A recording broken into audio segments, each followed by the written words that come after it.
बिस्मिल्लाहिर्रहमानिर्रहीम, अस्सलाम वालेकुम, good morning and welcome to morning at home. मैं हूं आपकी मेज़बान जुगन काज़िम और उम्मीद है कि आप सब खैरियत से होंगे। व्यूअर्स, आज मैं आपसे स्पेसिफिकली बात करना चाहती हूं कंपटीशन की, मुकाबले की। अब मुकाबला नॉर्मली तो एक बड़ी अच्छी चीज़ होती है, क्योंकि जब इंसान बड़ी मेहनत करता है और जीतता है तो उस एक्सपीरियंस से भी सीखता है। लेकिन जब इंसान हारता है या फर्स्ट या सेकंड पोजीशन लेने से रह जाता है तो उस एक्सपीरियंस से कई गुना ज़्यादा सीखता है। अब कंपटीशन आफ्टर ऑल है क्या चीज़? कंपटीशन से हम क्या चीज़ें सीख सकते हैं और क्या कंपटीशन आजकल की दुनिया में इम्पॉर्टेंट या अहम है भी कि नहीं? कंपटीशन के बारे में मैं हमेशा एक ही बात करती हूँ व्यूअर्स, और वो जो सबसे इम्पॉर्टेंट बात है कि मुकाबला सबसे पहले आपका अपनी ज़ात के साथ होना चाहिए। यानी कि हमें कोशिश ये करनी चाहिए कि हम अपने आप को बेहतरीन से बेहतरीन बनाते जाएं। अगर स्कूल में एग्ज़ाम्स दे रहे हैं या कॉलेज में पेपर दे रहे हैं या ऑफिस में कोई अचीवमेंट की है, तो जो अचीवमेंट करें उससे फिर अगली बार बड़ी अचीवमेंट करने की कोशिश करें। अगर 90 मार्क्स पे आपने फर्स्ट पोजीशन ली है लास्ट टाइम, तो फिर कोशिश आपका अपने साथ ही मुकाबला है कि भी लास्ट टाइम मैंने 90 पर मार्क्स लिए थे, इस बार मैंने 92, 95 या 100% लेने की कोशिश करनी है। तो इंसान को सबसे पहले मुकाबला या सबसे पहली कंपटीशन तो अपनी ज़ात के साथ ही रखनी चाहिए। देन जब हम बात करते हैं कंपटीशंस की, जैसे कि schools, colleges, universities, even offices के अंदर कॉम्पिटिशन्स होते हैं। अगर आप स्कूल के लेवल पे बात करें, जिनको हम को करिकुलर एक्टिविटीज़ भी कहते हैं, तो आपको पता है कि जैसे पोइट्री कॉम्पिटिशन्स होते हैं, नात कॉम्पिटिशन होते हैं, डिबेटिंग कॉम्पिटिशन होते हैं, हज़ारों किस्म की डिफरेंट चीज़ें हैं जिनके पेंटिंग कॉम्पिटिशन्स होते हैं। तो डिफरेंट जॉनरास के अंदर डिफरेंट किस्म की कॉम्पिटिशन्स होती हैं। मैथ्स के कॉम्पिटिशन्स होते हैं, मैथलॉन्स होते हैं, बहुत सी डिफरेंट चीज़ें, साइंस कॉम्पिटिशन्स होते हैं। इन चीज़ों से इंसान के अंदर बहुत सी डिफरेंट चीज़ें पैदा होती हैं। जैसे कि अगर आप बात करें, एक इंसान के अंदर कम्पिटिटिव नेचर पैदा होता है, इंसान अपने आप को भी इम्प्रूव करने की कंसिस्टेंट कोशिश में रहता है।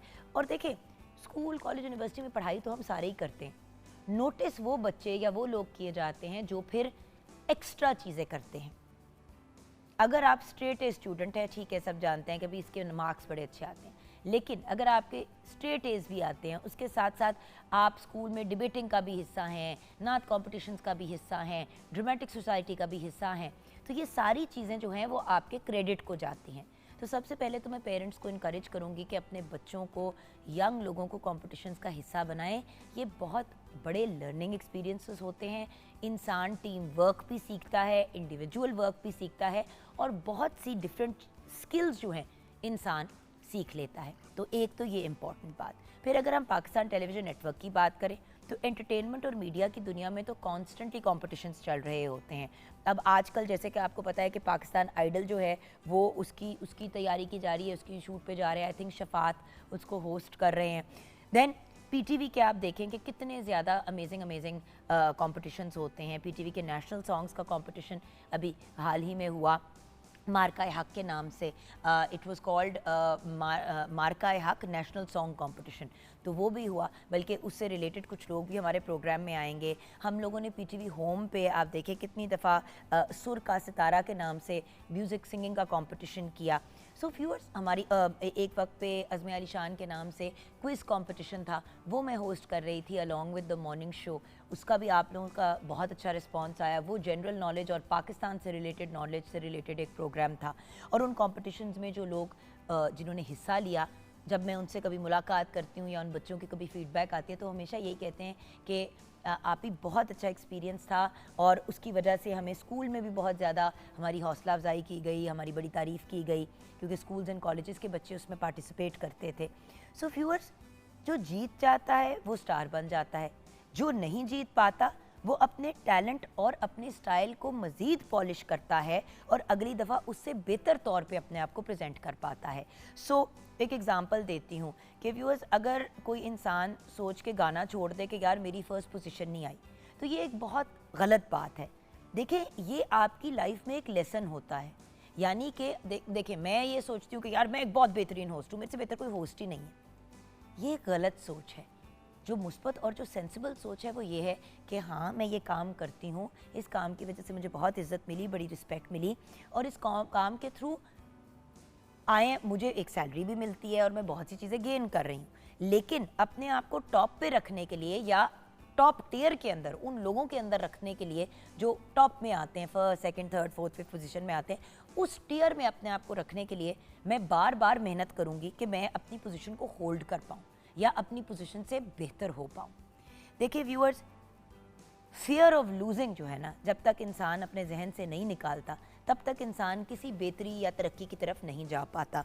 मैं हमेशा बार बार लोगों को यही गाइड करती हूँ कि जीतना अगर ज़रूरी है तो उससे कई गुना ज़्यादा हारना ज़रूरी है, क्योंकि इंसान के अंदर एक स्पिरिट पैदा होती है, स्पोर्ट्समैनशिप की स्पिरिट पैदा होती है और फिर इंसान उस लिहाज से बेहतर काम करता है और मज़ीद और मेहनत करता है।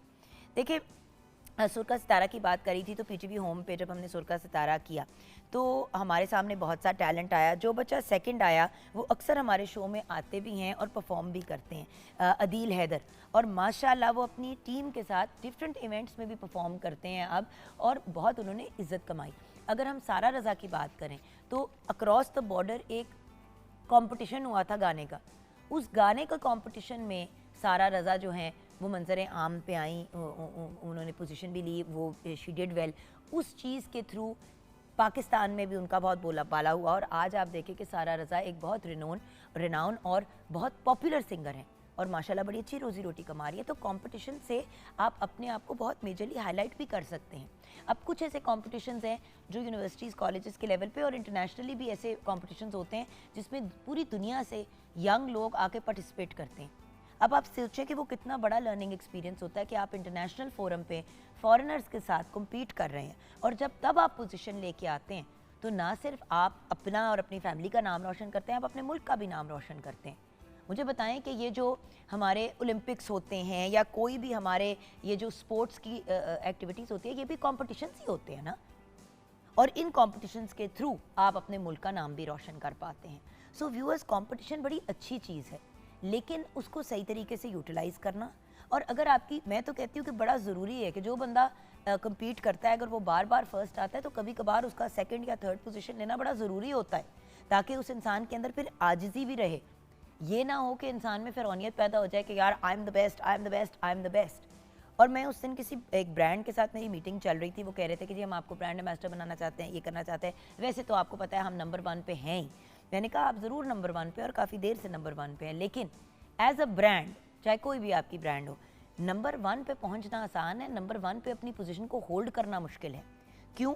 क्योंकि देखें तुक्का भी लग जाता है कभी कभी कि बंदा नंबर 1 पे आ जाता है या टॉप नेम आपका आ जाता है एज अ ब्रांड या एज अ पर्सन या एज इन्फ्लुएंसर। ज़रूरी नहीं है कि आप अपनी पोजीशन होल्ड कर पाएँ। उस पोजीशन को होल्ड करने के लिए अब आपको डबल और ट्रिपल एफर्ट करना पड़ता है। इस चीज़ से इंसान के अंदर मेहनत का अंसर पैदा होता है। बहुत से पेरेंट्स अपने बच्चों को या फैमिली मेम्बर्स को मना करते हैं कि यार क्यों, इसका क्या फ़ायदा होगा। ज़्यादा से ज़्यादा लोग यही कहते हैं ना कि पैसे आ जाएंगे या मेडल मिल जाएगा, तो उसका क्या फ़ायदा। उसका फ़ायदा लॉन्ग टर्म में बहुत ज़्यादा है।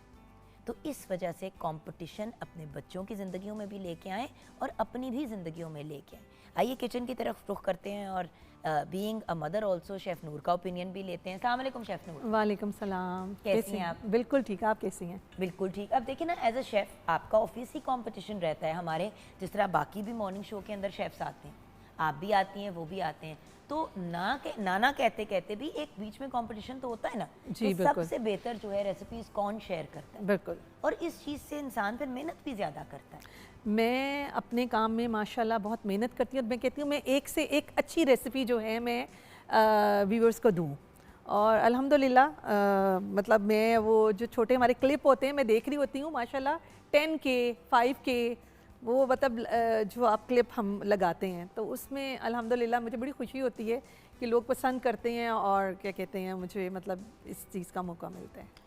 और वही चीज़ है ना, अब जैसे आपने अपनी बेटी को, क्या आप उसको इनकरेज करती थी कि वो कॉम्पिटिशन्स और स्कूल वगैरह में इन चीज़ों में हिस्सा ले? जी, मैं उसको करती थी। एक उसका कंपटीशन था ऑनलाइन ना, उन्होंने उसको कहा था कि एक ड्रिंक बनाएं और एक सैलड बनाएं, और फिर मैंने उसको पहले बता दिया, मैंने कहा बेटे आपने इस तरह करना है। जब मैं कुकिंग सिखाती थी, जब हम लोग पोस्टेड थे गुजरांवाला में, तो वो किचन में आ जाती होती थी, उसको शौक है। लेकिन जब मैं होती हूँ ना तो वो कम ही आती है, जब मैं कहीं गई हूँ तो वो बना लेती है, मतलब जैसे अपने लिए पास्ता बना लिया, सैंडविचेस बना लिए, मैं बात करी हूँ कंपटीशन की कि क्या आप अपनी बेटी को कॉम्पिटिशन्स में हिस्सा लेने से इनकरेज करती हैं? जी, क्योंकि होता ही है कि पेरेंट्स अक्सर कहते हैं कि भाई स्कूल पे पढ़ाई पे तवज्जो दो, पढ़ाई पे तवज्जो दो, तो वो बच्चे फिर सिर्फ पढ़ाई जोगे ही रह जाते हैं। नहीं, मेरे हस्बैंड उसे कहते हैं हर चीज़ पे पार्टिसिपेट किया करो, क्योंकि कॉन्फिडेंस पैदा होता है ना, खुद एतमादी आपके अंदर आती है। जी बिल्कुल। और आपके अंदर टू बी ऑनेस्ट व्यूअर्स खुद मुख्तारी भी आती है। अब मैंने बहुत से ऐसे बच्चे पिछले दिनों में हमने अपने प्रोग्राम में इस अगस्त के महीने में ही, आपको भी पता है शेफ नूर बुलाए,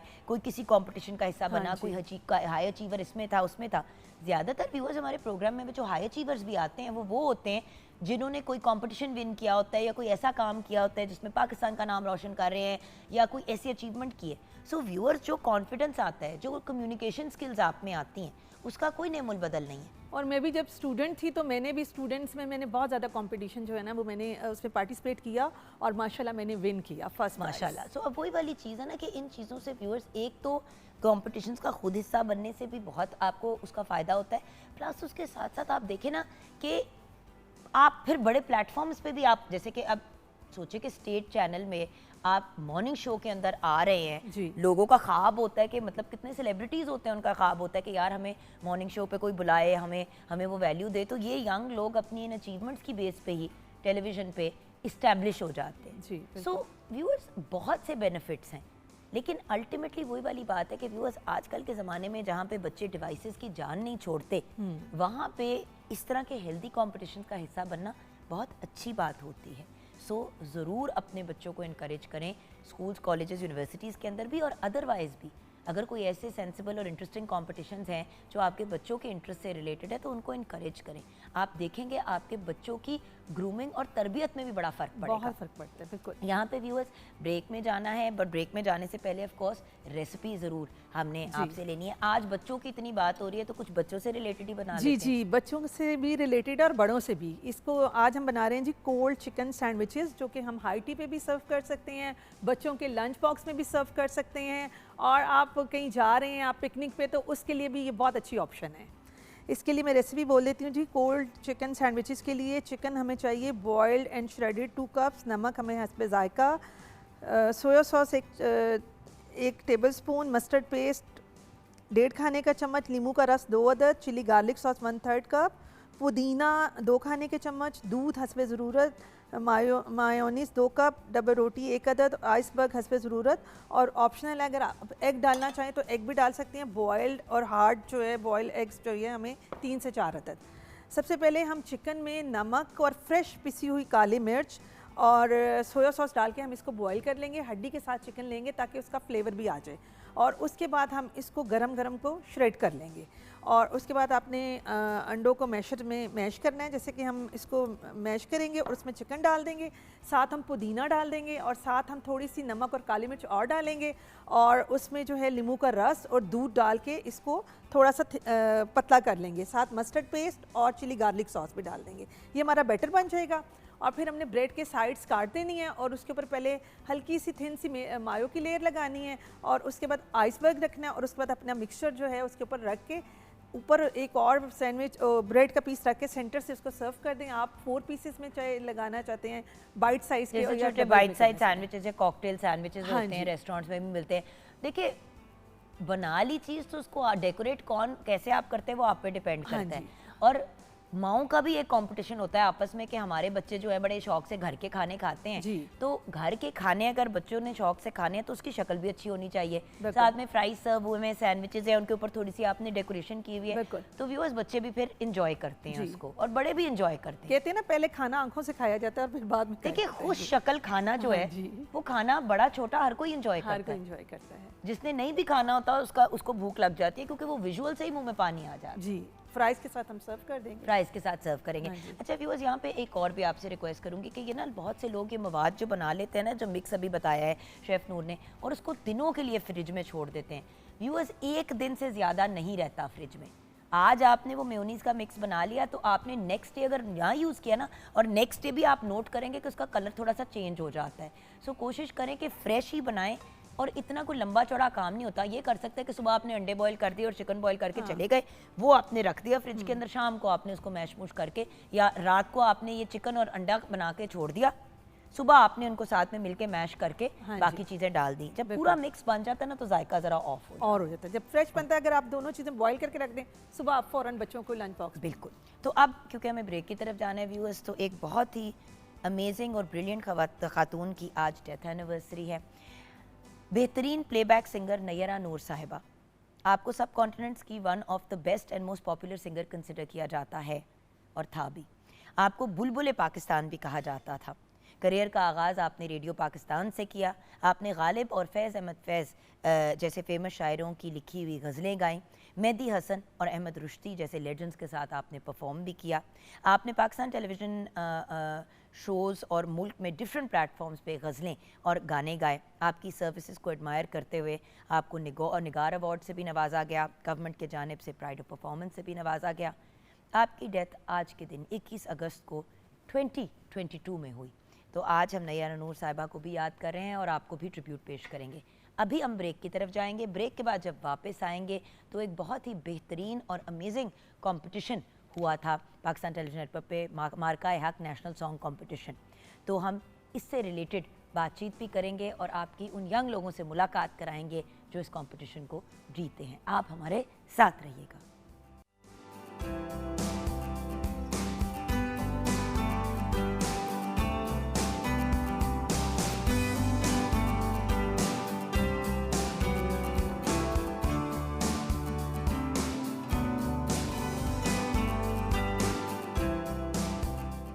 welcome back from the break viewers. अब हमारे साथ थर्ड पोजीशन वाले पार्टिसिपेंट्स हैं, उनसे भी मुलाकात करेंगे। लेकिन याद कराऊंगी फिर से, अगर आपने अभी भी ट्यून इन किया है, कि जैसे कि आप जानते हैं पाकिस्तान टेलीविज़न नेटवर्क की हमेशा कोशिश होती है कि एक ऐसा प्लेटफॉर्म क्रिएट करे जहां पे नया टैलेंट जो है वो मंजर आम पे आ सके और उनको अपॉर्चुनिटीज़ दी जाए। इसी विजन को मद्देनज़र रखते हुए रिसेंटली मार्का-ए-हक नेशनल सॉन्ग कंपटीशन जो है वो हुआ, जिसमें different institutions, different students, even establish artist ने पार्टिसिपेट किया। और शॉर्ट लिस्ट एंड में आई थिंक अबाउट 16 टीम्स हुई थी, लेकिन 300 से ज़्यादा लोगों ने इनिशियली, मतलब एक तो होता है ना, आप पहले ऑडिशन करते हैं, उसके बाद फिर मज़ीद उनके अंदर से छांटी होती है और फाइनल जो फिर कंपटीशन में आई थिंक शॉर्ट लिस्ट हुए थे वो कुछ 16 टीम्स हुई थी। फर्स्ट पोजीशन लेने वाली सिंगर कायनात तारिक है। इनका ताल्लुक़ इस्लामाबाद से है और आज वो हमारे साथ मौजूद नहीं हैं, बट ऑफ कोर्स हमने उनको अपने शो पे इनवाइट ज़रूर किया था। फिर हमारे साथ बहुत से कुछ ब्रिलियंट सिंगर्स मौजूद हैं। पहले मैं आपके साथ ज़रा पोजीशन शेयर कर लेती हूँ। फर्स्ट पोजीशन कायनात तारिक की थी from Islamabad. Then second position पे टाई था, सारा अख्तर इस्लामाबाद से एंड फरहान तबस्सुम लाहौर से, ठीक है। दैन थर्ड पोजीशन में ताहिर अली खान चकवाल से, और उन्होंने टाई किया था कनेड कॉलेज फॉर वुमेन की पार्टिसिपेंट्स के साथ फ्रॉम लाहौर, और वो आज हमारे साथ हैं।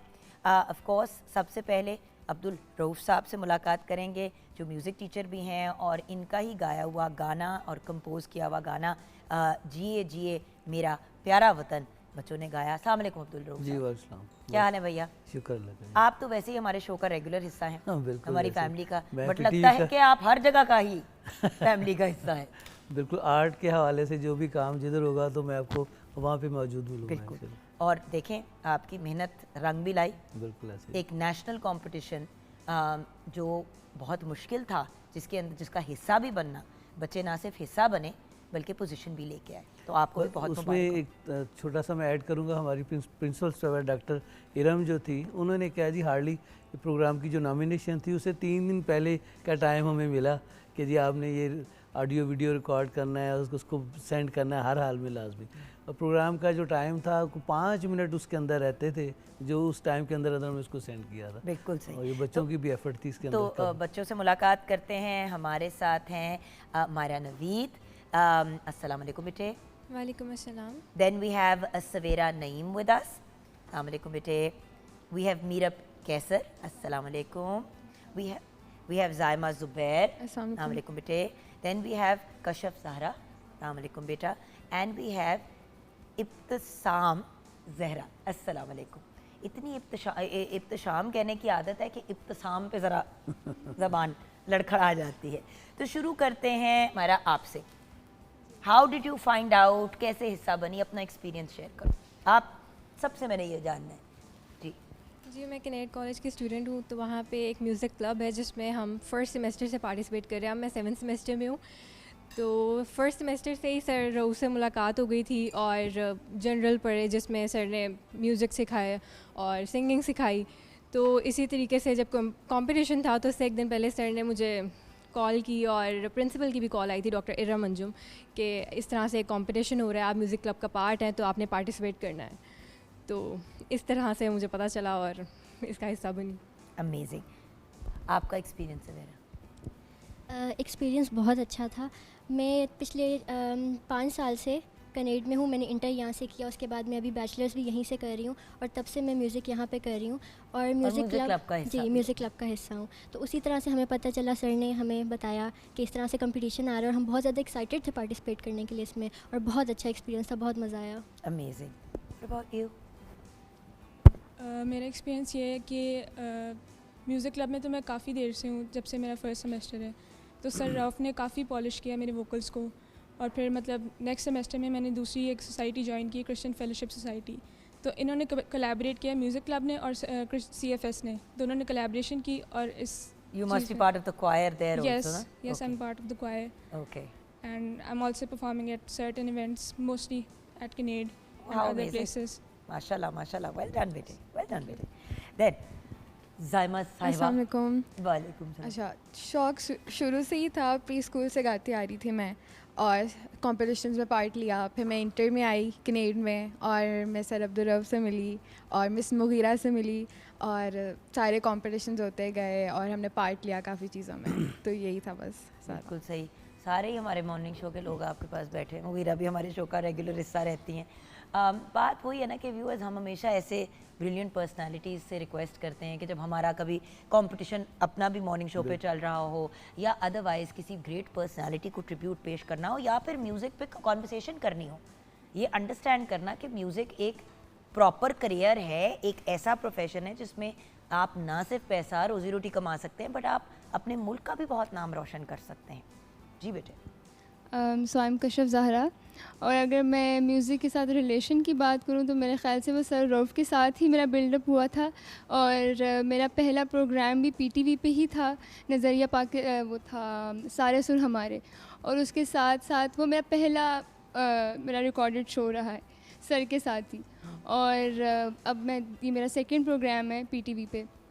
और अगर मैं म्यूज़िक की बात करूं तो वो तो मेरे ख़्याल से मेरी फैमिली में ही थोड़ा इस मामले में सपोर्टिव हैं and they love it so much. तो relationship with music was always good for me. और वही वाली बात है ना कि पेरेंट्स की भी जब सपोर्ट होती है और जब पेरेंट्स भी इनकरेज करते हैं कि हाँ बेटे करो, तो इट मेक्स इट ईजियर। क्योंकि जब ऑल्सो आई बिलीव लाइक कि अब हम मुझे तो इन लगता है चीज़ों का कि हिस्सा जब होते थे ना, बनते थे वी वर यंगर, तो हम छुप छुप के बनते थे हिस्सा क्योंकि डांटे पिटती थी कि उनको गाना बजाना करना है। सो अल्लाह का शुक्र है that whole thing is change now that and I believe like कि पाकिस्तान में भी अब अपॉर्चुनिटी लेवल अब बहुत बढ़ चुका है। जैसे नज़रिया पाकिस्तान ट्रस्ट में भी मैंने बहुत काम किया है। सो आई बिलीव लाइक कि अब वो वाला जो आपका दौर था ना, अब वो नहीं रहा। अब पाकिस्तान बहुत डेवलप हो चुका है। यस आई बिलीव ऐसे आगे बैठ जा, मैं जा रही हूँ। वैसे ही मैं पिछले 16 साल में मेरी इमेज निकल गई, but yes you are right. And मैं यू नो लाइक मेरी अम्मी से उस दिन बात हो रही थी, तो मैंने कहा हद हो गई, मेरे किसी के भी बच्चे को मीडिया में इंटरेस्ट नहीं है। तो कहती है हाँ तो अच्छा है ना। मैंने कहा मम्मा खुदा का वास्ता है, अब तो आपको इस चीज़ से प्रॉब्लम भी नहीं है, मैं मीडिया में काम करती हूँ, हाँ लेकिन बड़ा खज्जल ख्वारी का काम है। मैंने कहा मामा हर काम खज्जल ख्वारी का काम है, मतलब चाहे आप होस्टिंग की बात करें, उसकी तैयारी, उसकी सारी चीज़ें, हर रोज़ अगर आपने लाइव 2 घंटे का प्रोग्राम करना है, takes a certain amount of effort. Mic मेरी गुड़िया। हाँ, तो मैं तो ये कहूँगी कि मैं तो आपको बहुत टाइम से देखती आ रही हूँ। सो आई थिंक कि आपको इस तरह लाइव देखना, ये भी मुझे लगता है एक अपॉर्चुनिटी ही होती है मेरे जैसे बच्चों के लिए जो मीडिया से हमेशा कनेक्टेड रहते हैं। यस, इतनी इज्जत तो कभी घर पे नहीं मिली। Thank you. मैं वैसे ही खुश, मैं सारी जो इज्जतें होती है ना मॉर्निंग शो पे ही समेटती हूँ, घर जाके तो मुँह ही नहीं लगाता, आपको तो पता ही है बॉस। हाँ जी। अस्सलाम वालेकुम। पहले नाम का मतलब बताओ, फौरन नाम का मतलब। मैं बताती हूँ।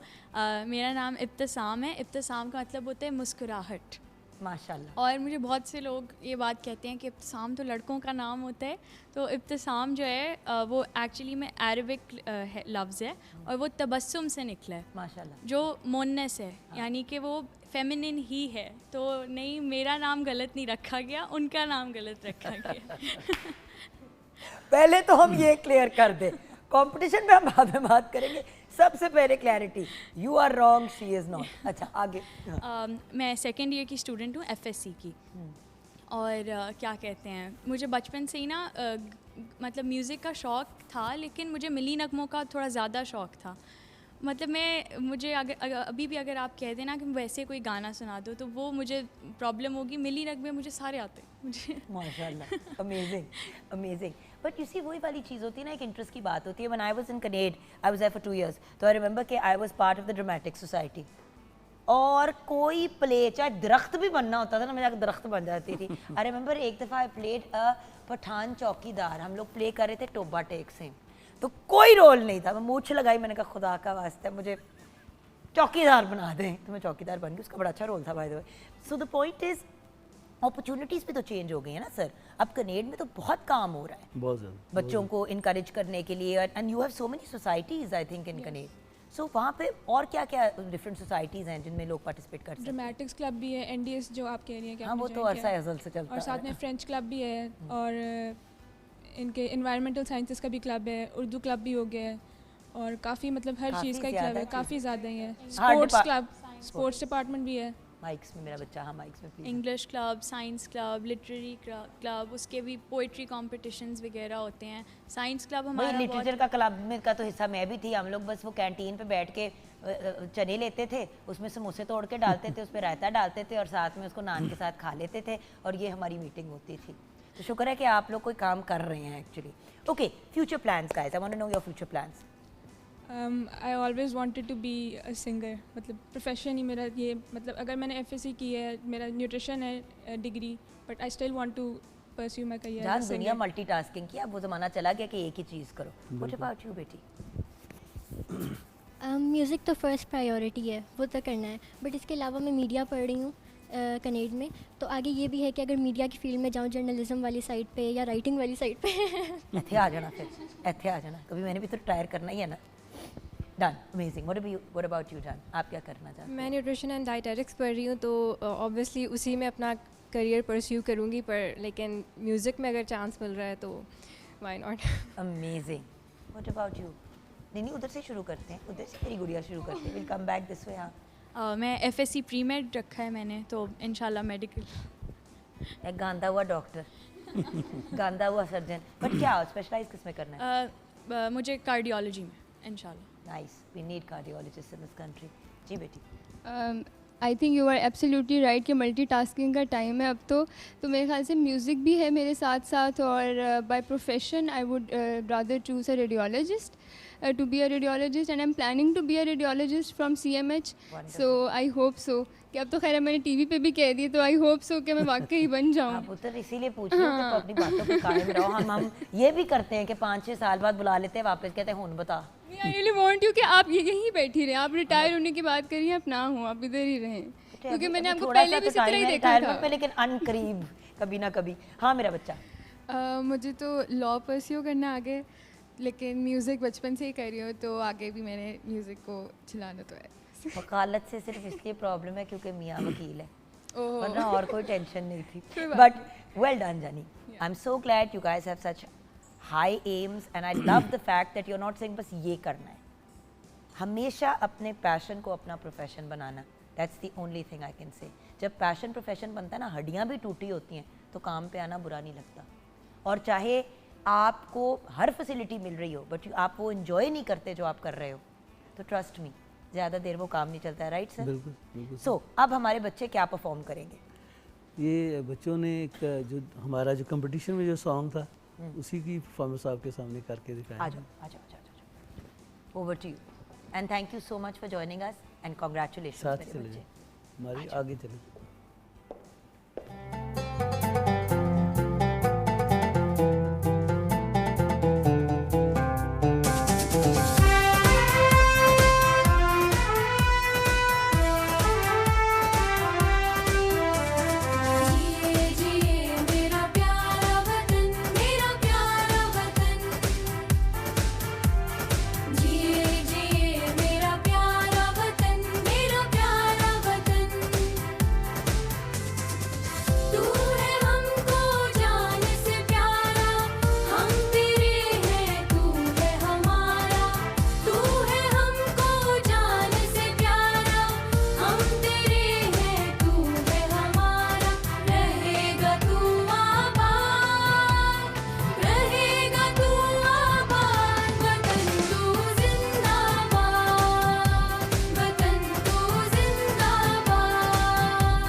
Welcome back from the break viewers. Break के बाद हमें ज्वाइन किया है हमारे बहुत ही ब्रिलियंट म्यूजिशियंस ने भी। हमारे साथ है हमारे बहुत ही brilliant Mujawar Abbas on the keyboard, Mohammad Iqbal बहुत हमारे senior artist on the guitar, Mohammad Ashraf on the dholak another senior artist, Ali Shan तबले पे again new upcoming but a very brilliant artist in his own right also, and Ghulam Abbas साहब on the drums also another senior artist। तो हमारे साथ बहुत ही brilliant musicians भी हैं। और आपको पता है कि viewers जब भी कोई म्यूज़िक का शो होता है उसके अंदर अगर हमारे या कोई भी प्रोग्राम हो उसमें म्यूज़िक ना हो तो वैसे ही मज़ा नहीं आता। तो हमारे म्यूजिशियंस की जो एक वैल्यू और इम्पोर्टेंस है उसको याद रखना बड़ा इम्पोर्टेंट है। अब हम मुलाकात करेंगे उस पर्सनैलिटी से जिनका टाई हुआ था सेकेंड पोजीशन पे, बट ऑफ कोर्स हमारे साथ फरहान तबस्सुम है जिन्होंने सेकंड पोजीशन जीती। कंपटीशन का नाम था एज यू नो मार्का हक नेशनल सॉन्ग कंपटीशन। अस्सलाम वालेकुम फरहान। वालेकुम सलाम मैम, कैसे हैं आप? अल्हम्दुलिल्लाह, आप सुनाए खैरियत से हैं? बिल्कुल ठीक ठाक। अच्छा फरहान साहब म्यूज़िक प्रोड्यूसर भी हैं और सिंगर भी हैं। जी मैम। सबसे पहले तो ये बताइए कि फरहान साहब इस कंपटीशन का पता कैसे चला, आप हिस्सा कैसे बने? स्क्रॉलिंग कर रहा था फेसबुक के ऊपर तो मुझे पोस्ट आई नज़र, तो मैंने देखा कि मार्का हक एक ग्रीन सा पेज आ रहा है, तो वो वैसे ही मैं बड़ा पैट्रियोटिक किस्म का बंदा हूँ, तो मैंने जब उसको रीड किया तो वो एक कंपटीशन के बारे में उसके ऊपर लिखा हुआ था। तो फिर वो मैंने पढ़ा और नेक्स्ट डे मैं अपने बेटे के साथ फोटो स्टेडियम में खड़ा था। वहाँ पर एक बहुत बड़ा, आपने देखा होगा, एक फ्लैग लगा हुआ है, बड़ा खूबसूरत, बड़ा खूबसूरत सा, हाँ वो लहरा रहा था, हवा भी चल रही थी। तो मुझे कहता बाबा ये इतना ऊंचा फ्लैग क्यों लगाया इन्होंने? मैंने कहा फ्लैग बेटा हमेशा ऊंचा ही होता है। तो कहते सबसे ऊंचा? मैंने कहा सबसे ही ऊंचा। वो लाइन मेरे दिमाग में आ गई। मैंने कहा यार कितनी अच्छी लाइन, इसने कितनी अच्छी बात की है कि झंडा हमेशा ऊंचा ही होता है। तो फिर मैंने गाने का नाम भी यही लिख रख दिया, सबसे ऊंचा है परचम। अच्छा मुझे फरहान भाई ये बताएं कि कंपटीशन की रिक्वायरमेंट्स क्या थी? होते ना कि कुछ तकाजे होते हैं, तो उसकी रिक्वायरमेंट्स इसकी रिक्वायरमेंट्स ये थी कि आपने जो गाना म्यूज़िक दिया है, जो लिखा है, वो आपका अपना होना चाहिए। उसके अलावा सोशल मीडिया पे ये पहले से रिलीज़ नहीं हुआ होना चाहिए, ये सिर्फ मार्का हक के लिए ही बना होना चाहिए, और प्रॉपर वीडियो बना के, और प्रॉपर वीडियो बना के। फिर मैंने 26 ऑफ लास्ट मंथ जो है इसको बनाया, एक दिन में इसको लिख के और इसको कंप्लीट किया, खुद ही इसका म्यूज़िक भी दिया इसका सारा, और बस फिर वीडियो एडिटर को बुला के इसको एडिट करवाया और फिर रात को मैंने ईमेल किया इनको। यानी कि लिटरली 12 घंटे के अंदर? 12 घंटे भी। वो अब तो आपको पता है जो दौर चल रहा है ये वैसे कंप्यूटराइज्ड है, अब तो गाना बनाना मसला रह ही नहीं गया। म्यूजिशियंस यूज़ करें तो टाइम लग जाता है, वैसे तो हर चीज़ मिल जाती है हमें सॉफ्टवेयर से अब। लेकिन आपको पता है लाइव म्यूजिक का तो फिर अपना चाम है। और हमारे म्यूजिशियंस जिस किस्म का परफॉर्म करते हैं और जो जगहें लेते हैं और जो मार्जिन होते हैं, ये वही वाली बात है कि हम AI से गाना गवा दें। बिल्कुल। बट ऑब्वियसली कॉम्पिटिशन्स में अगर आप म्यूजिशियंस और वो सारी चीज़ें अगर इनकॉर्पोरेट करते हैं तो फिर आपका एक्सपेंस भी बहुत बढ़ जाता है, बहुत ज़्यादा एक्सपेंस बढ़ जाता है। बस फिर मैंने सोचा कि अब बैठे हैं, चलें पाकिस्तान का, और बात जब पाकिस्तान की आए तो फिर कुछ ना कुछ तो करना चाहिए हमें, सबको आगे बढ़ के। ये नहीं देखना चाहिए यानी कि आप इसका हिस्सा बने थे, हिस्सा डालने के लिए, ये नहीं कि जीतूं। नहीं, जीतने के लिए बिल्कुल नहीं, अपना हिस्सा डाल, जीतने के लिए। अभी भी देखें मेरे इसके ऊपर मैंने अपना ये झंडा लगाया हुआ है। मैं जहाँ भी जाता हूँ मैं ये अपने 2 झंडे लाजमी लगा के जाता हूँ। मेरे वैसे बड़ा पैशन है इस चीज़ से रिलेटेड, तो मेरा दिल था कि मैं बना के अपना हिस्सा डाल दूँ, क्योंकि इतनी बड़ी जंग हमने जीती है। अभी रिसेंटली हमने अपने जो दुश्मन थे उनको इतना अच्छा ज़ेर किया है, तो फिर कुछ ना कुछ तो हमारी तरफ से भी जाना चाहिए था। अच्छा बट इस कंपटीशन का हिस्सा बन के कैसा लगा? क्योंकि बहुत से स्टूडेंट्स भी थे और मतलब हज़ारों लोगों ने अप्लाई किया, 300 से ज़्यादा एक्चुअली ऐसी एंट्रीज आई जिनको कंसिडर किया गया। उन 300 को भी कट डाउन करके 16 पे आए। उन 16 में जब आपका नाम आया तो आपको कैसा महसूस?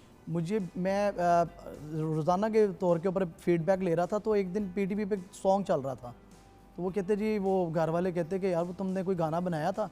मैंने कहा बिल्कुल बनाया था। घर में सिर्फ वाइफ को पता था या छोटे बेटे को पता था और किसी को भी नहीं पता था।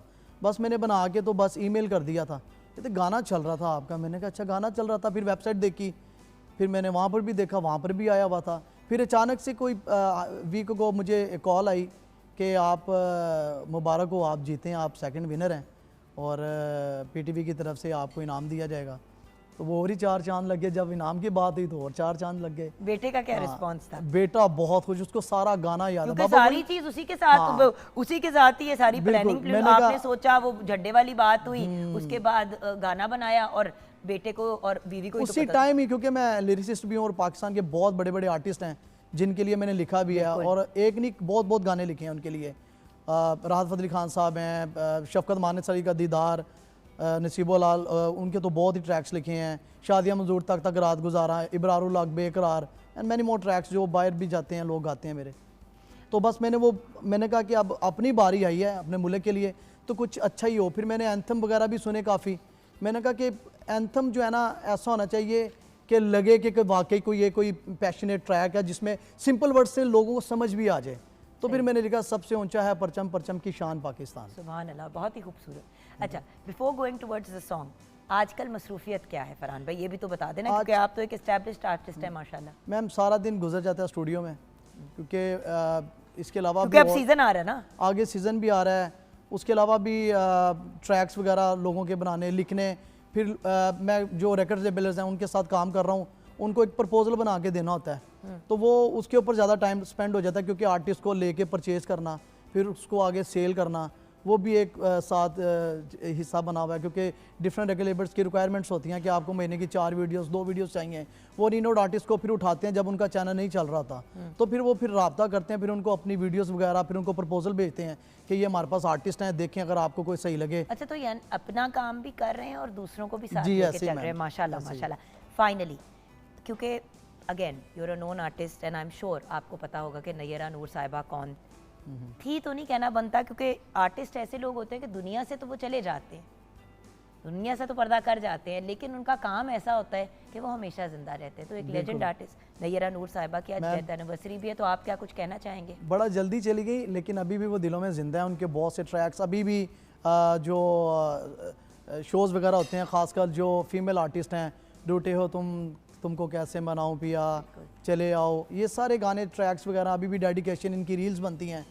तो और म्यूजिक बड़ी जल्दी छोड़ दिया था उन्होंने, नगमे भी गाए ना, वतन की मिट्टी गवार है ना 1978 में। हाँ, पता नहीं अब क्या मामला थे, उस वक्त हम इतना नहीं थे, लेकिन बड़ा जल्दी चली गई। म्यूज़िक भी उन्होंने बड़ी जल्दी छोड़ दिया था, लेकिन जितना उन्होंने किया वो आज भी लोगों के दिलों में सब जो है ना वो बज रहा है। Thank you so much Farhan भाई, बहुत बहुत शुक्रिया, आपको बहुत बहुत मुबारक हो।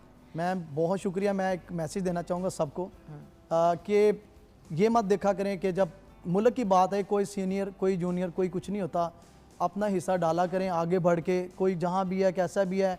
वो आपने एक सुना होगा कि अगर इबादत खड़े होके नहीं की जाती तो बैठ के कर लो, बैठ के नहीं तो लेट के नहीं तो इशारे से। अपना हिस्सा किसी ना किसी तरीके से किसी ना किसी प्लेटफॉर्म से आप डालें, जिससे आपके जवानों को थोड़ी सी हिम्मत मिले। इनमें हिम्मत तो बहुत है, लेकिन ये जज्बा जो है ना, ये सॉन्ग से बड़ा, जैसे मैडम नूर जहान ने 71 की जंग में 65 की जंग में उनके वो वलवले थे, वो सॉन्ग सुन के आम आदमी भी फौज के साथ खड़ा हो गया था। तो अब जो आपने बहुत ही खूबसूरत मिली नगमा जो गीत गाया है वो सुनते हुए हम ब्रेक में जाएंगे, और आपको बहुत बहुत मुबारक हो भैया। जज़ाकल्लाह खैर, आप सबको भी बहुत मुबारक, आप सबको भी बहुत मुबारक, आप सब भी इस चीज़ का हिस्सा हैं, और शुक्रिया आप सबका। Thank you ma'am. माइक वगैरह आपके साथ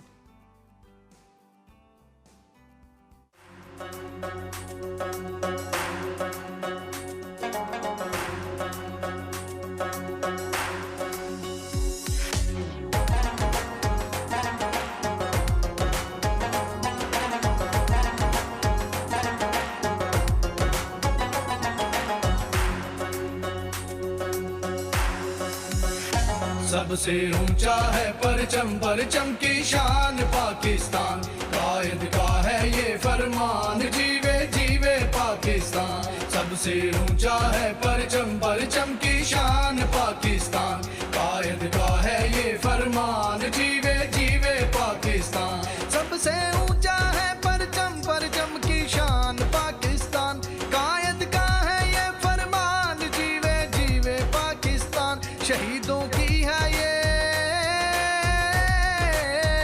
शहीदों की है ये पहचान, ता कयामत पाकिस्तान। सबसे ऊंचा है परचम, परचम की शान पाकिस्तान, कायद का है ये फरमान, जीवे जीवे पाकिस्तान।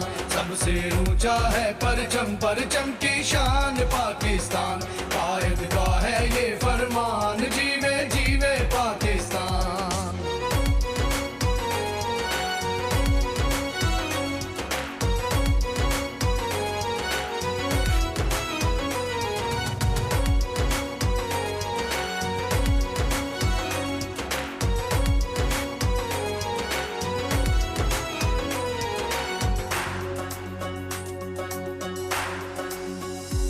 जब तक दम में दम लहराएगा छाएगा दुनिया पर, देखेगा मैली आंख से मिट जाएगा एक दिन, मिट जाएगा एक दिन।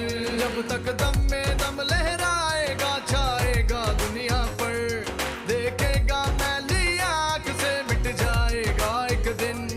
हम चीर के रख दे दुश्मन को, हो बुनियाद मरसूस यहाँ, हो बुनियाद मरसूस यहाँ। हम चीर के रख दे दुश्मन को, हो बुनियाद मरसूस यहाँ, हो बुनियाद मरसूस यहाँ। शहीदों की है ये, शहीदों की है ये पहचान, ता कयामत पाकिस्तान। सबसे ऊंचा है परचम, परचम की शान पाकिस्तान, कायद का है ये फरमान, जीवे जीवे पाकिस्तान। सबसे ऊंचा है परचम, परचम की शान पाकिस्तान, कायद का है ये फरमान, जीवे जीवे पाकिस्तान। अल्लाह मेरी दुआ ये चमन मेरा चलता रहे हमेशा सदा, बढ़ते रहे ये कदम तेरे, ना रुके तेरा कारवां, सलामत रहे हमेशा सदा, हमेशा सदा, हमेशा सदा। सबसे ऊंचा है परचम, परचम की शान पाकिस्तान, कायद का है ये फरमान, जीवे जीवे Pakistan.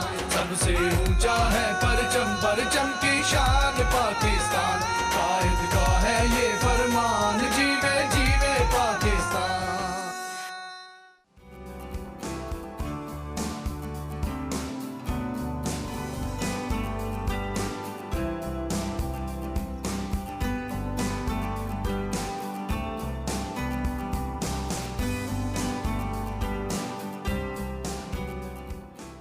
Welcome back from the break viewers. आज एक बहुत ही अमेजिंग और ब्रिलियंट पर्सनालिटी की डेथ एनिवर्सरी है, उनकी बरसी है, उनके बारे में हमने ज़रूर बात करना है। हमने सोचा कि पहले हम अपना किचन का सेगमेंट डन कर लेते हैं ताकि हम टोटल फोकस इस ब्रिलियंट पर्सनालिटी को दे पाए। जी शेफ जी, हमारे चिकन कोल्ड सैंडविचेस और फ्राइज़ बिल्कुल रेडी हैं, और बच्चे भी इंजॉय करें और बड़े भी बच्चे भी इंजॉय करें और बड़े भी इंजॉय कर सकते हैं। वैसे मेरे ख्याल से बड़े ज़्यादा खाना इंजॉय करते हैं बच्चों से। खैर व्यूअर्स, आज हमारे साथ हमारे सेट पे बहुत ही अमेजिंग और ब्रिलियंट पर्सनालिटीज़ हैं, और हम बहुत बहुत बहुत ग्रेटफुल हैं कि जहां हम एक लेजेंड आर्टिस्ट नैयरा नूर साहिबा को ट्रिब्यूट पेश कर रहे हैं, तो उनके शोहर, उनके हस्बैंड शहरयार जैदी साहब हमारे साथ हैं, जो इन हिज ओन राइट एक लिविंग लेजेंड हैं, a brilliant actor and a singer. Assalamu alaikum. वालेकुम सलाम। Thank you so much for joining us today, Shahryar साहब। आपका बहुत शुक्रिया, आपने बुलाया। Then of course हमारे साथ हैं नदीम रियाज मलिक साहब, खुद भी एक क्लासिकल सिंगर, और अगर कहूँ कि उस्ताद के लेवल पे पहुँच ही गए तो बात गलत नहीं होगी। हमारे बहुत प्यारे नदीम भाई, अस्सलाम वालेकुम। वालेकुम सलाम, क्या हाल है? अस्सलाम वालेकुम। वालेकुम सलाम, क्या हाल है आपके सर? अल्लाह का फजल है।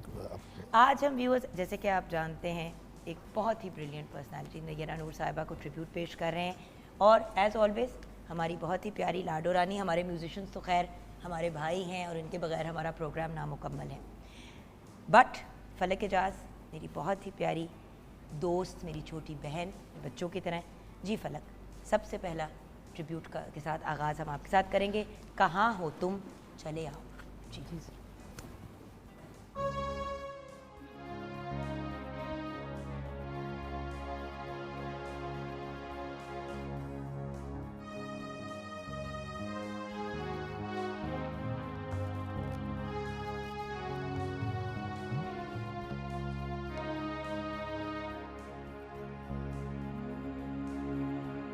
आपकी इजाज़त से।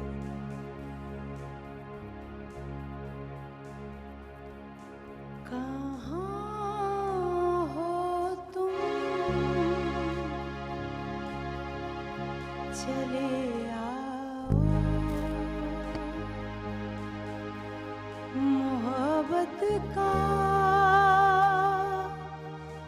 तकाज़ा है, गमे दुनिया से घबरा कर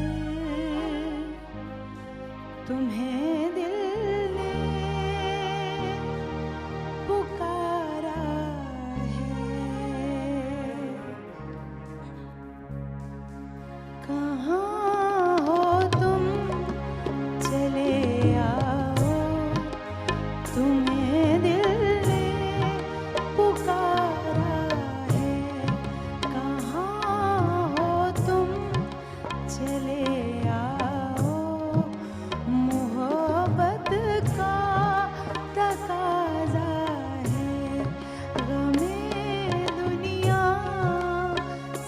घबरा कर तुम्हें दिल ने पुकारा है, कहाँ हो तुम।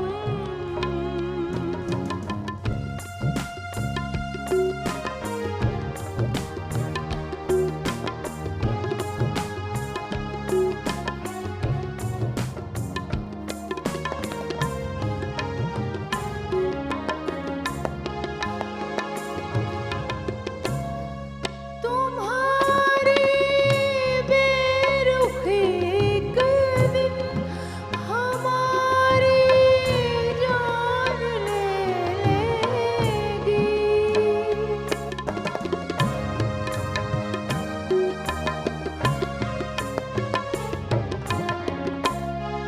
तुम्हारी बेरुखी एक दिन हमारी जान ले लेगी।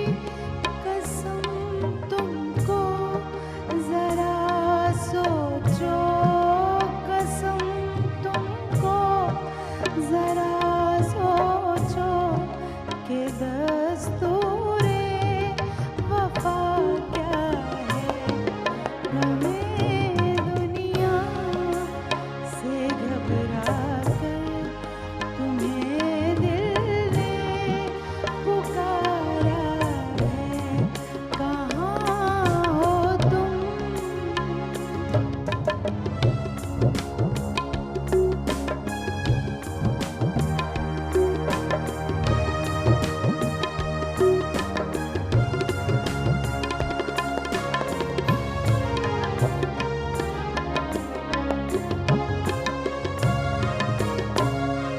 ना जाने किस लिए दुनिया की नजरें फिर गई हमसे।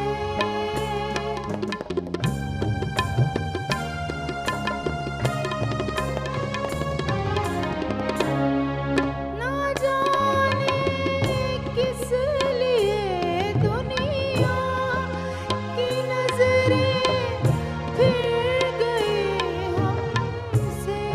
तुम्हें देखा, तुम्हें चाहा, तुम्हें देखा, तुम्हें चाहा, कसूर इसके सिवा क्या है। कहाँ हो तुम, चले आओ, तुम्हें दिल ने पुकारा है।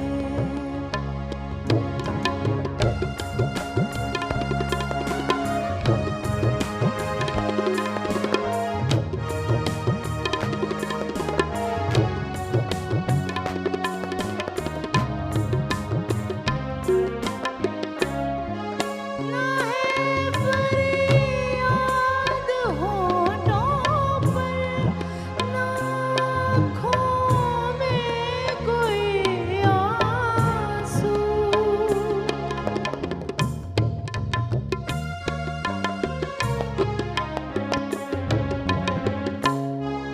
ना है फरियाद होठों पर, ना आँखों में कोई आंसू। ज़माने से मिला जो गम, ज़माने से मिला जो गम, उसे गीतों में गाया है। कहाँ हो तुम, चले आओ, मोहब्बत का तकाज़ा है। गमे दुनिया से घबरा कर तुम्हें दिल ने पुकारा है, कहाँ हो तुम।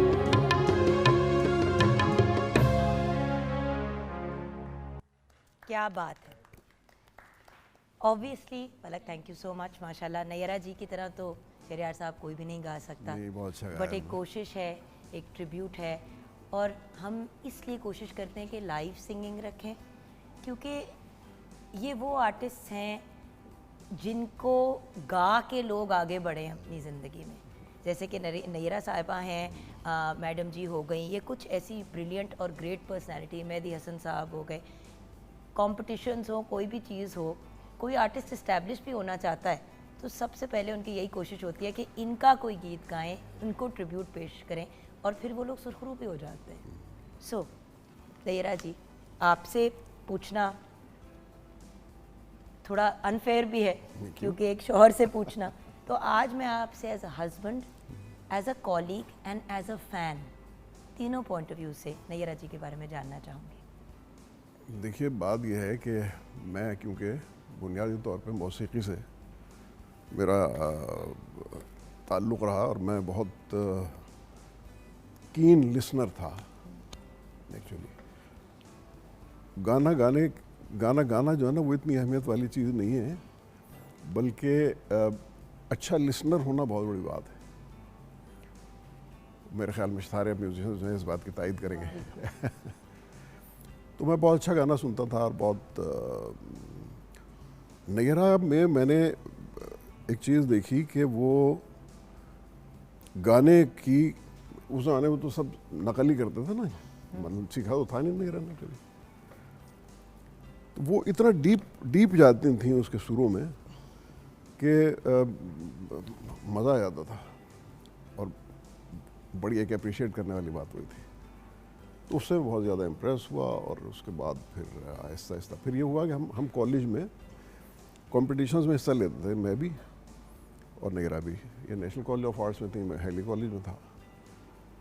तो वहाँ पे मुलाकात? जी, वहीं मुलाकात हुई एक्चुअली कॉलेज में। तो बस वो फिर मौसीकी ही बुनियाद बनी बुनियादी तौर पे।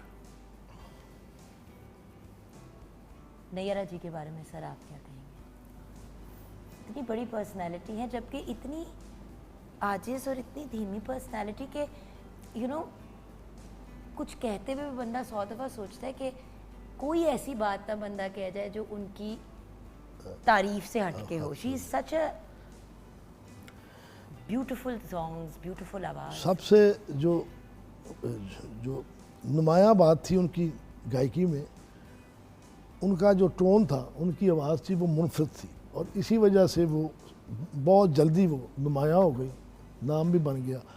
सुरीली थी, सुर में थी और दर्दीली आवाज़ थी। यहाँ तक कि वो कहते हैं कि लता मंगेशकर से भी ज़्यादा दर्दीली थी, आवाज़ उनकी दर्द वाली थी। तो बहुत जल्दी वो नुमाया हुई हैं। उन्होंने टीवी भी किया है, लाइव भी किया है, फिल्म भी की है और फिल्म में भी उन्होंने काफ़ी सारे म्यूजिक डायरेक्टर्स के मास अब्दुल्ला के साथ किया है, एम अशरफ साहब के साथ किया है, रोबन घोष साहब के साथ किया है, निसार बज़मी साहब के साथ किया है, कमाल सब के साथ काम किया उन्होंने। और उनके गाने आज भी ऐसे लगते हैं जैसे वो आवाज़ इतनी खूबसूरत थी कि वो अपनी ज़िंदगी में लेजेंड का दर्जा हासिल कर गई। वो लिविंग लेजेंड ही थी, अब तो लेजेंड है ही है, वो अपनी ज़िंदगी में जिस तरह मैडम नूरजहां अपनी ज़िंदगी में लिविंग लेजेंड, ये भी लेजेंड ही थी। तो आवाज़ आज इतनी पुरसर है कि आदमी के पाँव गाना शुरू हो तो पाँव जकड़ जाते हैं। और वही वाली चीज़ है कि शेर साहब, जो मेरी अंडरस्टैंडिंग है और जो सुनी भी है जिन लोगों के साथ उनका ज़्यादा करीबी ताल्लुक़ था, कि ग्लैमर वाला एलिमेंट उनको बिल्कुल अपील नहीं करता था। कुछ इसके बारे में बताएंगे आप? बहुत अपने आप को सादा रखना पसंद करती थी, उनको बिल्कुल ये नहीं था, क्योंकि मैडम जी और उनमें जो बुनियादी फ़र्क था, madam ji was very into glamour and the whole फनकारी। नैरा जी बहुत ही अपनी सादगी में ही बड़ी हसीन थी। ये नैरा का कहना ये था कि लोग जो है वो गाना, उन्हें अगर मेरी आवाज़ अच्छी लगती है तो फिर आवाज़ सुने, बन ठन के जाने से मुझसे मतलब मेरा सरापा तो नहीं देखना किसी ने। आवाज़ सुननी है तो आवाज़ अगर पसंद आ रही है तो बड़ी अच्छी बात है, तो उसके लिए मेकअप की इतनी ज़रूरत नहीं है। गाने में भी नखरा नहीं था, नखरा भी नहीं था, वो शो भी नहीं था, बड़ी संजीदगी से, आराम सादगी से गाती थी और शोर इतना ऐसा लगाती थी कि आज भी मज़ा आता था। रिकॉर्ड जी शेर साहब आप कुछ कह रहे हैं? जी, तो वो मैं क्या कह रहा हूँ आप मुझे जैसे कि बुलबुले पाकिस्तान का एक टाइटल मिलना and to be known as that, जी ये चीज़ें बंदे के जहन को भी चढ़ जाती हैं जब इतना ग्लैम। देखें, एक तो होता है कि खुद बंदे में सादगी हो, लेकिन ना करते करते भी जब इतने लोग आपके फ़ैन होते हैं और बच्चा बच्चा बंदा बंदा बड़ा बुजुर्ग छोटा हर बंदा आपको पहचानता है, आपका फ़ैन होता है, तो कोई ना कोई तो इंसान में थोड़ी आकड़ आ ही जाती है। लेकिन नहीं, अकड़ ऐसे नहीं थी उसमें बिल्कुल भी, कभी ऐसी कोई सोच आई ही नहीं शायद। वो बहुत डाउन टू अर्थ खातून थी और बहुत प्यार करने वाली औरत थी। तो एट वन पॉइंट उन्होंने म्यूज़िक से थोड़ा सा पर्दा कर लिया, शी डिसाइडेड कि अब मैंने, वो हुआ क्या था? बहुत सी दुनिया ये समझती है कि शायद कोई मजहबी चक्कर कोई इस किस्म का आ गया या क्या हुआ है जिसकी वजह से उन्होंने गाना छोड़ दिया। वो गाना असल में मैं कई दफ़ा पहले बता भी चुका हूँ, हमारे एक म्यूजिशियन थे जो हमें रियाजत कराने आया करते थे,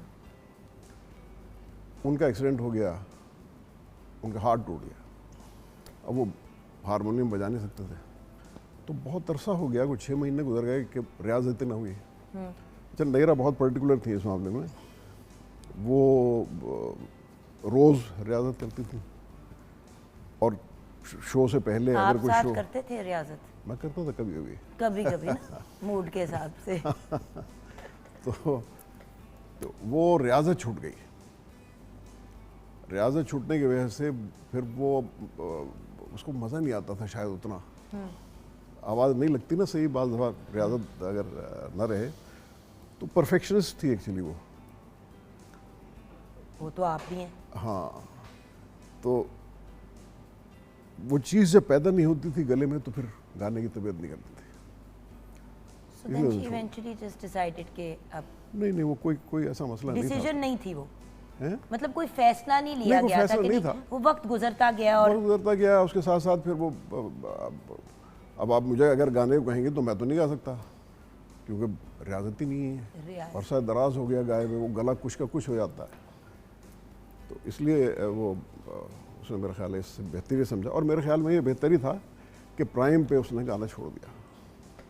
ये भी एक बड़ी इंपॉर्टेंट बात है व्यूअर्स के टॉप ऑफ योर गेम पे जब आप एग्जिट करते हो ना, जैसे बाबरा शरीफ साहिबा हो गई, ये सारे लोग, इनको लोग देख के अभी भी एक होता है, एक पॉइंट आता है जब इंसान स्ट्रक। खैर मेरा नहीं ख्याल कि नैयर नूर साहिबा, लाइक अगेन मैं मैडम जी से कंपेयर करती हूँ क्योंकि उनकी पॉपुलैरिटी, उनकी फेम और जिस लेवल पे उनको लोग प्यार क्या इश्क करते थे, पागलों वाले लेवल का, उनके ऐसे हम लोग शागिर्दों से मिल चुके हैं जो उनको अपना रूहानी उस्ताद समझते हैं नैयरा जी को, जबकि इन मामलात पे भी मैम नहीं पढ़ती थी। तो खैर इसकी तरफ हम बढ़ेंगे और आप लोगों का आपस में रिलेशनशिप, बच्चों के साथ डायनामिक, ये हम डिस्कस करेंगे अभी ब्रेक के बाद।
सीने से लग जाऊं, बाहों में मर जाऊं,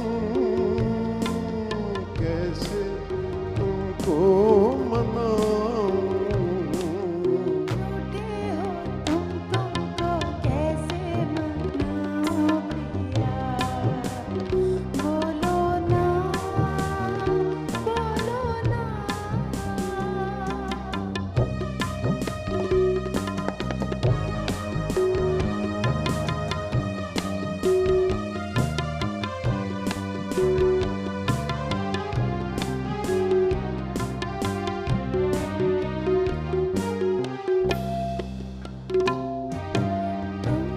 पिया जिया मोरा नहीं लागे,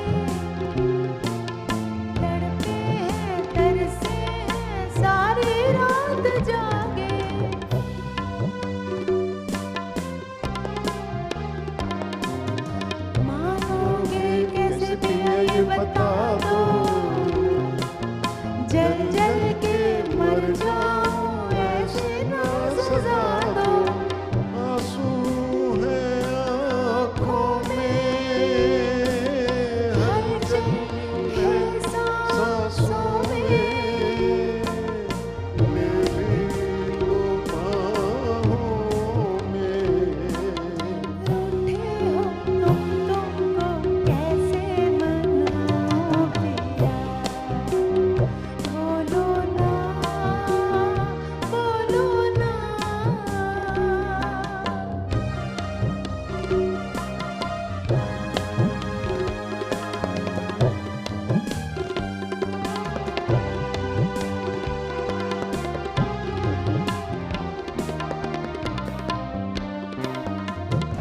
देखो पिया ऐसे तो न तड़पाओ, जिस दिल में रहते हो उसको ना दुखाओ।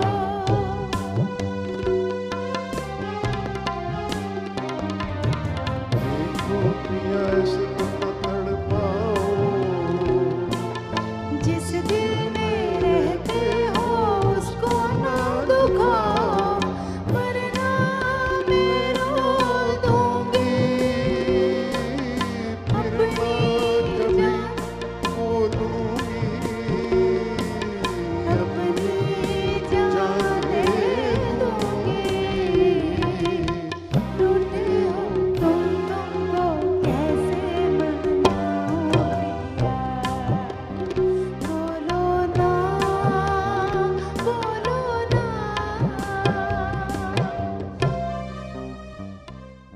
क्या बात है।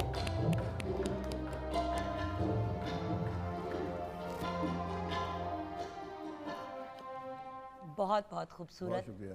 और क्या खूबसूरत ट्रिब्यूट। आपने भी अपना बड़ा खूबसूरत हिस्सा डाला। मेरा रोना निकल गया आपको अरे सुनते सुनते। कभी आपको नैरा जी नहीं कहती थी कि गाने को परसू करें आप? कहती थी, लेकिन वो बस सिलसिला एक ही होना चाहिए, दो नहीं होने चाहिए। एक घर में। एक मैदान में दो शेर नहीं हो एक मैदान सकते, में बब्बर नहीं। शेर नहीं हो सकते। लेकिन मेरा आप दोनों मेरा की बहुत relation- अच्छा गाती थी और मैंने मुनासिब ये समझा कि मैं विड्रॉ कर जाऊं। अच्छा मुझे ये बताइए कि आपस में आपकी relationship as a family dynamic आपका क्या? देखिए मेरी उसके साथ बहुत दोस्ती थी, बहुत दोस्ती थी। मतलब शायद मेरा कोई और दोस्त था ही नहीं अगर देखा जाए। जरूरत ही नहीं पड़ी। जरूरत नहीं पड़ी। क्या बात। तो मैं शूट पे से भी भागम भाग 10 बजे घर पहुंच जाया करता था। मेरा था ही कोई नहीं। बहरहाल बच्चों के साथ उसका बहुत अच्छा रिलेशन था, मेरे साथ बहुत अच्छा रिलेशन था। हमें कभी उनने, मैं बार बार ये कहता हूँ कि हमें कभी ठंडी रोटी खानी नसीब नहीं हुई। और कभी उन्होंने ये महसूस नहीं कराया, इनके अपने बच्चे कहते सेड वी नेवर रियलाइज्ड कि हम कितने बड़े स्टार की एक बिल्कुल ऐसे ही। स्टार्स की औलाद हैं। हाँ। They both the boys always say this कि हमें कभी एहसास ही नहीं हुआ कि हमारे पेरेंट्स कौन हैं। वो तो बाहर दुनिया में जाते थे तो एकदम से कहते थे एक मिनट ये तो बहुत बड़े लोग हैं। नहीं, माशाल्लाह। आर्ट को उन्होंने बच्चों पे अहमियत नहीं दी कभी भी कभी भी। आपने बच्चे भी नहीं पहले दी थे। सर, आपने भी नहीं दी, आपने भी नहीं दी। देखिए दोनों मियाँ बीवी इतने आजिज, इतने प्यारे लोग, इतने मोहब्बत करने वाले लोग, बड़े कम कपल्स ऐसे होते हैं जिनको आप अपनी फैमिली कंसिडर करते हैं, चाहे आपकी उनसे मुलाकातें हो या ना हो। पाकिस्तान का हर बंदा जो इन लोगों के बारे में जानता था उनको लगता था वो उनकी फैमिली का हिस्सा है, चाहे कभी ज़िंदगी में कभी ना मिले हो। आजिज़ नहीं होगा जब तक कि वो इस तरीके से उनका इखलाक अच्छा नहीं होगा। मैं नहीं समझती कि वो स्टार तो वो होता है जो खुद स्टार होता है, जिसको दुनिया मानती है। स्टार वो नहीं होता जो कहता है कि मैं स्टार हूँ। और ये वो लोग हैं जिनको कभी ज़िंदगी में, इनके पूरे ख़ानदान को कभी कहने की ज़रूरत ही नहीं पड़ी। माशाल्लाह माशाल्लाह, अल्लाह ताला का बड़ा करम है। कोई शक नहीं, कोई शक नहीं जी। कभी उसने अपने असूलों में सौदेबाजी नहीं की। जो नहीं करना वो नहीं करना, उसके लिए आप कुछ भी ऑफर लगा दें, शी वुड नॉट एक्सेप्ट। मेरे लिए आज कितनी बड़ी बात है कि मैं आपके साथ जो है ट्रिब्यूट पेश किया और आपके साथ गाया, ये बड़ी बात है मेरे लिए। सर फाइनली एक लेजेंड को सेलिब्रेट करने का सही अंदाज क्या है?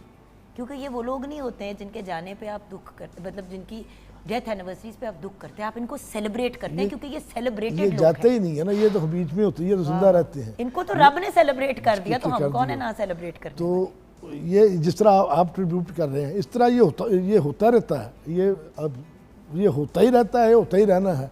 ये गाने कभी मरेंगे ही नहीं, और ये भी आर्टिस्ट भी कभी नहीं मरेंगे। लेजेंड होता ही वो है जो मरता नहीं है, जो मर गया वो लेजेंड तो नहीं है। तो ये जिंदा रहेंगे इस तरह। ये जो इनका असर है, जिनके फन की जो खूबसूरती है, वो ब्यूटी, वो है beauty is to beauty that all you know on earth and all you need to know. यही है। बिल्कुल सही। लेकिन जुगन जी एज ए सिंगर मैं भी ये भी बात कहूँगी कि जो जितने भी हमारे लेजेंड्स हुए हैं सिंगर, उनकी खुशकिस्मती ये भी थी कि उनको अच्छे मौसीकार मिले, अच्छी शायरी मिली, तो वो खुद इतना अच्छा गाने वाले थे। ये बड़ा प्लस पॉइंट है। ये एक बड़ा प्लस। जिस तरह अभी थोड़ी देर पहले एक आर्टिस्ट यहाँ पे बैठ के कह रहे थे उन्होंने अपना पूरा गाना जो है वो डिजिटली बनाया, तो मैंने यही बात की, मैंने कहा देखें डिजिटल में मार्जिन नहीं ली जाती, जगहें नहीं ली जाती, वाह वाह, वो मोमेंट्स नहीं आती जो लाइव में आती। म्यूजिशियन के बगैर मेरे ख्याल से गाना बन ही नहीं सकता, नहीं मेरी ये राय है। और इसीलिए आजकल के बच्चों के हज़ारों गाने आते हैं, आके गुजर जाते हैं, किसी को पता ही नहीं होता। नैयरा जी तो वो आर्टिस्ट थी जो अपना रियाज अपनी जगह, फिर अपने म्यूजिशियंस के साथ अपना करना, और सिंगल टेक में गाना रिकॉर्ड करवाती थी। और अगर एक जगह भी, ये इनके बारे में नोन बात है कि इतनी सी भी उनकी, इतना सा भी कहीं उनकी ऊंच नीच होती थी, वो खुद रोकती थी और कहती थी नहीं फिर से होगा, और बार बार करती थी। वाहिद आर्टिस्ट थी जो बार बार करती थी जब तक अपनी रूह, उस असातिज़ा वगैरह अपनी जगह सेटिस्फाई हो। वो कह भी देते थे डन, तो वो कहती थी नहीं एक दफा फिर होगा। परफेक्शनिस्ट थी। और इसीलिए म्यूजिशियंस भी उनसे इतना प्यार करते थे, इश्क करते थे, क्योंकि वो म्यूजिक को समझती थी भी, और उनके लिए एक्चुअली म्यूजिक उनकी रूह की ग़िज़ा थी। और ऐसे आर्टिस्ट को उनकी ड्यू रिस्पेक्ट हमेशा हमें देनी चाहिए। और यहाँ पे एक बात ज़रूर कहूँगी व्यूअर्स, कि आज का दिन सिर्फ नहीं, नैयरा नूर को हमें हर वक्त, हर साल, हर दिन, हर हफ्ता, हर महीना सेलिब्रेट करना चाहिए। ये वो आर्टिस्ट हैं जिन्होंने घर बार, फैमिली, अपनी फेम, अपने काम, एक एक चीज़ को साथ लेके चली। एंड उस वक्त की और आज की जो हम बात करते हैं वुमन ऑफ सब्सटेंस, तो she was a true woman of substance, an empowered woman, जिन्होंने हर चीज़ की और ये प्रूव किया कि आप हर चीज़ कर सकते हैं। नैयरा जी मेरी अपनी ज़िंदगी में एक बहुत बड़ी इंस्पिरेशन है कि आप घर और काम साथ लेके चल सकते हैं। हम तो खैर उसमें नहीं पूरे उतर पाए, लेकिन नैयरा जी के लेवल के कहीं करीब भी पहुंच जाएं या कोई आस पास भी पहुंच जाएं तो कहेंगे कि हम सुरखरू हो गए। तो नैयरा जी को आज के दिन और हर लम्हे आप लोगों ने अपनी दुआओं में याद रखना है। अल्लाह ताला उन्हें जन्नतुल फिरदौस में आला तरीन मकाम अता फरमाए और उनको करवट करवट सुकून दे। आमीन। और उनकी फैमिली को और उनके घर वालों को उनके बग़ैर जीने की हेल्प और सपोर्ट दे, क्योंकि ऐसे लोग जब जाते हैं ना तो सब तितर बितर से हो जाते हैं। सो अल्लाह ताला उनके दर्जात बुलंद फरमाए। आमीन। प्रोग्राम को क्लोज़ करेंगे उन्हीं को ट्रिब्यूट पेश करते हुए। जी बेटा, and thank you so much आप लोगों का हमें आज ज्वाइन करने का, सर स्पेशली आपका। मुझे पता है it's a hard day for you. Thank you for sharing with us. जी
मुझे दिल से